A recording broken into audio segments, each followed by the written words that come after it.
Hello friends, பனேஸ்டோ சீரியலில் அடுத்த வர எபிசோடில் பார்த்திங்கன்னா நம்ம ராஜி இருந்துட்டு ரொம்பவே ஃபீல் பண்ணி இருக்காங்க. அப்போ அவங்க பார்த்திங்கன்னா இதுக்கு தான் நாங்கள் அப்போவே சொன்னாங்க, உனக்காக தங்கமான ஒரு மாப்பிள்ளையை பிடிச்சி வச்சுருந்தோம், அப்படியே காரில் ஜம்முன்னு இறங்கி இருந்திருக்கலாம்.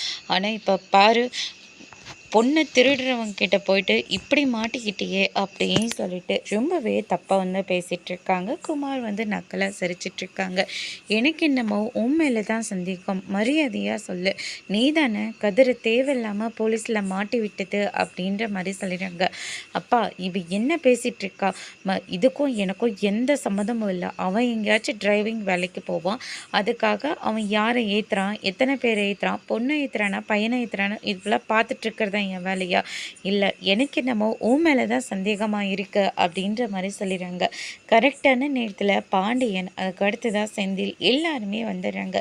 என்னப்பா ஆச்சியா, எனக்கு என்னமோ இவன் மேலே தான் மாமா சந்தேகமாகிடுது. எப்போ பாரு கதிர்கிட்டையும் எங்கிட்டையும் பிரச்சனை பண்ணிக்கிட்டே இருக்கான்.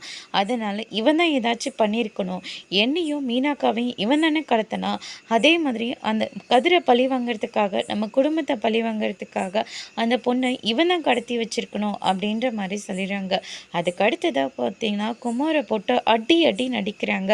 நான் எந்த தப்பும் பண்ணலை, இவன் மேலே நான் கம்ப்ளைண்ட் கொடுக்குறேன் அப்படின்னு சொல்லிட்டு ராஜி குமார் மேலே கம்ப்ளைண்ட் கொடுக்குறாங்க. அதோடு இன்னைக்கான ப்ரமோஸ் முடிச்சிருக்காங்க.